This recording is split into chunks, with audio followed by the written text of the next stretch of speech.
Renungan kita pada hari ini diambil dari buku Doa, bab 10, judulnya Alasan-alasan untuk berdoa. Menerangi pikiran sehubungan dengan kebenaran. Mengapa kita tidak menerima lebih banyak dari Dia yang merupakan sumber terang dan kuasa? Kita mengharapkan terlalu sedikit. Apakah Tuhan telah kehilangan kasih-Nya kepada manusia? Bukankah kasih ini masih mengalir ke bumi? Apakah Dia telah kehilangan kerinduannya untuk menunjukkan dirinya kuat dalam mewakili umat-Nya? Kristus akan memberikan kita kemenangan dalam konflik. Siapa yang dapat meragukan ini ketika kita tahu bahwa Ia mengesampingkan jubah kerajaan dan mahkota rajanya dan datang ke dunia ini mengenakan kemanusiaan sehingga Ia dapat berdiri sebagai pengganti dan jaminan manusia? Kita tidak menghargai sebagaimana kita seharusnya tentang kuasa dan keefisienan doa. Roh Kudus membantu kita dalam kelemahan kita, sebab kita tidak tahu bagaimana sebenarnya harus berdoa. Tetapi Roh Kudus sendiri berdoa untuk kita kepada Tuhan dengan keluhan-keluhan yang tidak terucapkan. Tuhan menginginkan kita datang kepadanya dalam doa, sehingga Ia dapat menerangi pikiran kita. Ia sendiri dapat memberikan konsep kebenaran yang jelas. Ia sendiri dapat melembutkan dan menguasai hati. Ia dapat menghidupkan pemahaman untuk membedakan kebenaran dari kesalahan.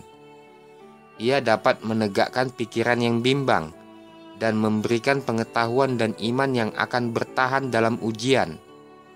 Kemudian berdoalah, berdoa tanpa henti. Tuhan yang mendengar doa Daniel akan mendengar doa-doamu jika engkau akan mendekati Dia sebagaimana yang dilakukan oleh Daniel. Memperkenalkan kita kepada Bapa. Oh, apakah kita mengenal Tuhan seperti yang seharusnya?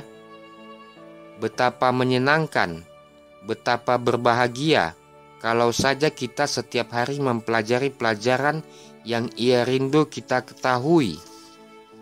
Kita harus mengenal Dia dengan pengalaman pribadi. Adalah menguntungkan bagi kita untuk mengambil waktu dalam doa pribadi, mengenal secara pribadi Bapa Surgawi kita, mempersatukan kita satu sama lain dan dengan Tuhan. Doa mempersatukan kita satu sama lain dengan Tuhan. Doa membawa Yesus ke sisi kita dan memberikan kekuatan yang baru kepada jiwa yang lemah dan bingung untuk mengalahkan dunia, kedagingan, dan si jahat. Doa menyingkirkan serangan-serangan setan, memampukan kita untuk melawan pencobaan.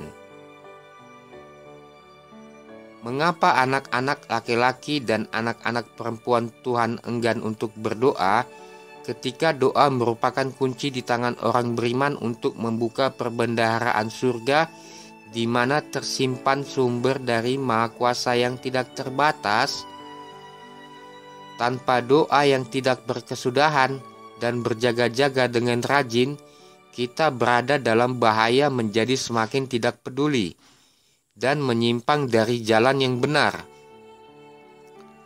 Musuh terus-menerus mencoba untuk merintangi jalan menuju tahta kasih karunia, sehingga kita tidak dapat memperoleh rahmat dan kekuatan untuk menolak pencobaan melalui permohonan yang terus-menerus dan iman. Kristuslah satu-satunya pengharapan kita. Datanglah pada Tuhan dalam nama-Nya yang menyerahkan nyawanya bagi dunia. Bergantunglah atas kemanjuran pengorbanannya. Tunjukkan bahwa kasih dan sukacitanya ada dalam jiwamu, dan karena ini sukacitamu menjadi penuh adanya. Tuhan adalah kekuatan kita. Banyaklah berdoa. Doa merupakan napas jiwa.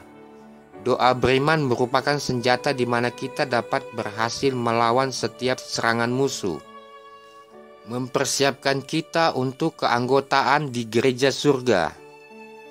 Kepada jiwa yang rendah hati dan percaya, rumah Tuhan di dunia merupakan gerbang surga. Lagu pujian, doa, firman yang disampaikan oleh perwakilan Kristus merupakan agen yang ditetapkan oleh Tuhan untuk mempersiapkan sebuah umat untuk gereja di surga, untuk ibadah yang lebih mulia di mana di dalamnya tidak dapat masuk sesuatu pun yang najis. Memperkuat keyakinan kita. Keyakinan kita perlu setiap hari diperkuat oleh doa yang rendah hati dan sungguh-sungguh dan membaca firman Tuhan.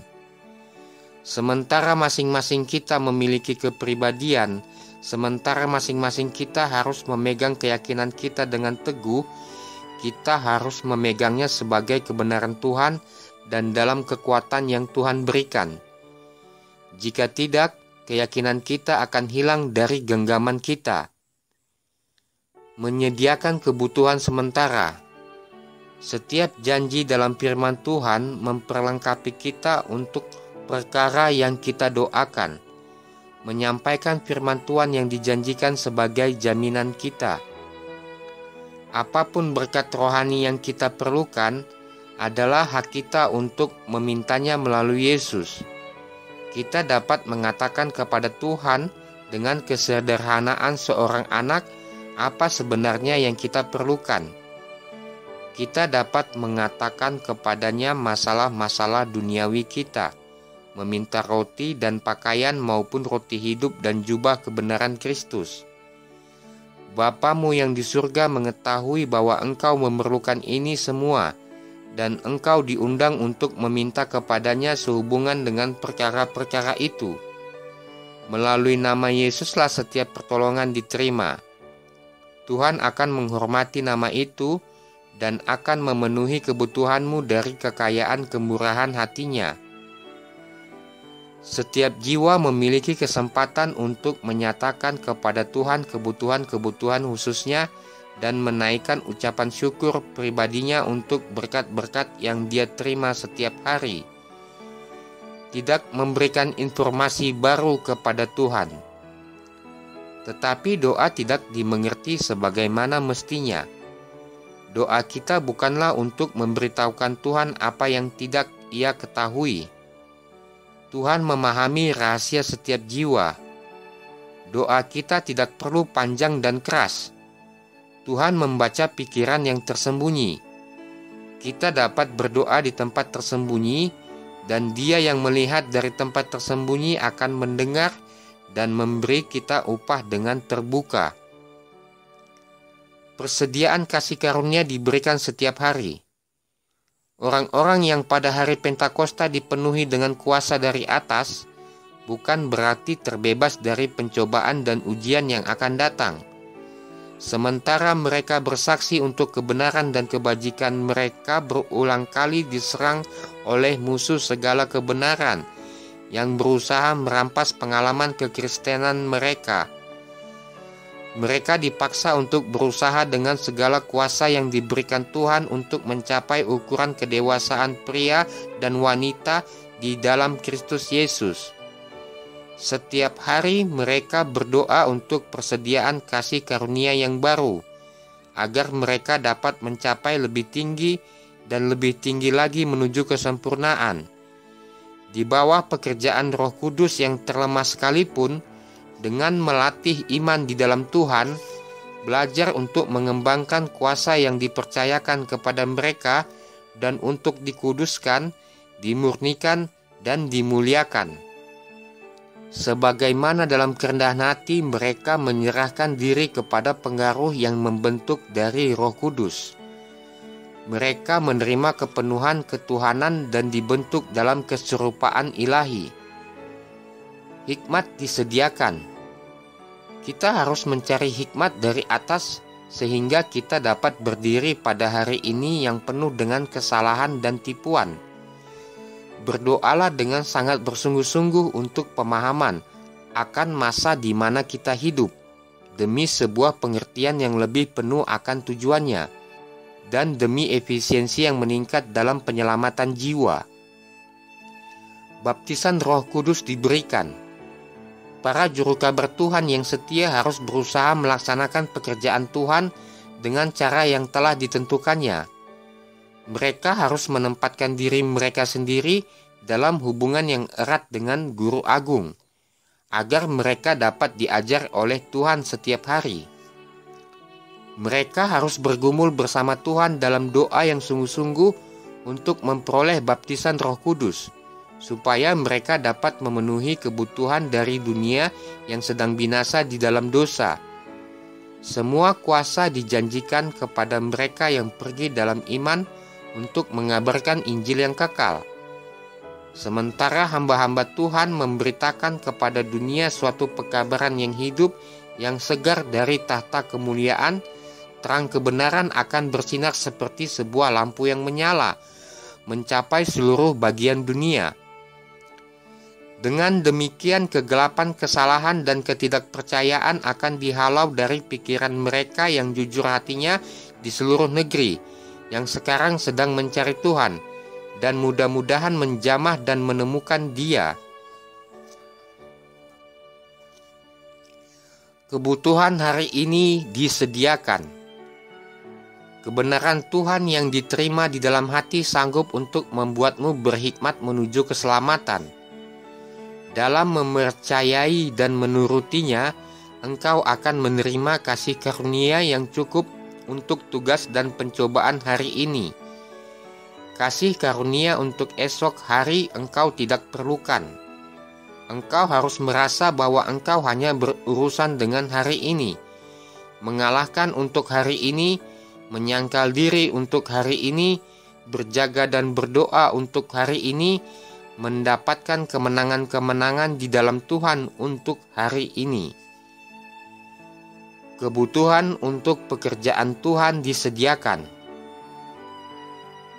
Kepentingan pekerjaan yang berbeda melengkapi kita dengan makanan untuk renungan dan inspirasi bagi doa-doa kita. Doa yang dijawab adalah alasan untuk memuji dan mengucap syukur. Dalam pasal kedua dari 1 Samuel dicatat doa dari wanita yang dikuduskan yang melayani dan memuliakan Tuhan. Dia berdoa, "Hatiku bersukaria karena Tuhan, tanduk kekuatanku ditinggikan oleh Tuhan. Mulutku mencemoohkan musuhku, sebab aku bersukacita karena pertolonganmu. Tidak ada yang kudus seperti Tuhan, sebab tidak ada yang lain kecuali Engkau, dan tidak ada gunung batu seperti Allah kita." Ucapan syukur Hana untuk jawaban doanya merupakan sebuah pelajaran bagi mereka yang hari ini menerima jawaban untuk permintaan mereka. Tidakkah kita mengabaikan untuk mengembalikan pujian dan ucapan syukur kepada Tuhan untuk kebaikan kasih-Nya? Daud menyatakan, "Aku mengasihi Tuhan, sebab Ia mendengarkan suaraku dan permohonanku, sebab Ia menyendengkan telinganya kepadaku. Maka seumur hidupku aku akan berseru kepadanya." Kebaikan Tuhan dalam mendengar dan menjawab doa menempatkan kita di bawah kewajiban yang berat untuk mengekspresikan ucapan syukur kita atas kebaikan yang diberikan kepada kita. Kita harus memuji Tuhan lebih banyak dari yang kita lakukan. Berkat-berkat yang diterima sebagai jawaban doa harus diakui dengan segera. Catatan berkat harus dituliskan dalam catatan harian kita, sehingga ketika kita mengambil buku tersebut di tangan kita, kita dapat mengingat kebaikan Tuhan dan memuji namanya yang kudus. Karakter kita dapat diubahkan. Perubahan yang kita perlukan adalah perubahan hati, dan hanya dapat dicapai dengan mencari Tuhan secara pribadi untuk berkat-Nya, dengan memohon kepadanya untuk mendapat kuasa-Nya, dengan berdoa secara sungguh-sungguh sehingga kasih karunia-Nya dapat datang atas kita dan supaya karakter kita dapat diubahkan. Inilah perubahan yang kita butuhkan hari ini Dan untuk mendapatkan pengalaman ini kita harus melatih tenaga yang gigih dan menyatakan kesungguh-sungguhan yang sepenuh hati. Kita harus meminta dengan ketulusan yang sejati. Apa yang harus saya lakukan untuk selamat? Kita harus mengetahui langkah-langkah apa saja yang kita tempuh menuju ke surga. Pemahaman kita tentang firman Tuhan bertambah. Tidak ada manusia yang aman 1 hari atau 1 jam tanpa doa. Khususnya kita harus memohon kepada Tuhan untuk hikmat dalam memahami firman-Nya. Dalam firman-Nya dituliskan tipu muslihat si penggoda dan cara-cara di mana dia dapat dilawan dengan sukses. Setan merupakan seorang yang ahli mengutip Alkitab, menempatkan interpretasinya sendiri atas ayat-ayat Alkitab, dengan harapan menyebabkan kita tersandung.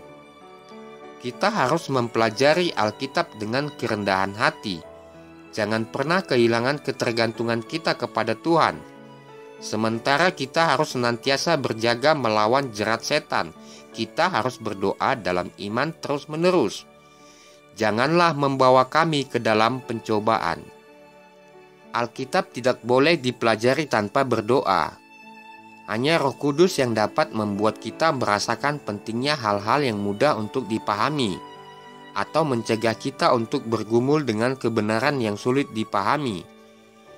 Merupakan tugas para malaikat surga untuk mempersiapkan hati untuk memahami firman Tuhan, sehingga kita akan terpesona dengan keindahannya, ditegur oleh peringatannya, atau dihidupkan dan dikuatkan oleh janji-janjinya. Kita harus membuat permohonan pemazmur menjadi milik kita. Singkapkanlah mataku, supaya aku melihat keajaiban-keajaiban dari Taurat-Mu. Mazmur 119 ayat 18. Pencobaan sering terlihat tidak dapat dikalahkan karena melalui kelalaian berdoa dan belajar Alkitab, yang digoda tidak dapat segera mengingat janji-janji Tuhan dan menemui setan dengan senjata firman Tuhan. Tetapi para malaikat mengelilingi mereka yang siap diajarkan perkara-perkara ilahi, dan pada waktu keperluan yang besar, mereka akan membawa atas ingatan mereka kebenaran yang sebenarnya yang diperlukan. Karena itu, ketika musuh akan datang seperti banjir, Roh Tuhan akan meninggikan standar melawannya. Demikianlah renungan kita pada hari ini, yang diambil dari buku Doa bab 10 dengan judul Alasan-alasan untuk berdoa. Sampai jumpa di audio renungan berikutnya. Shalom, Tuhan memberkati.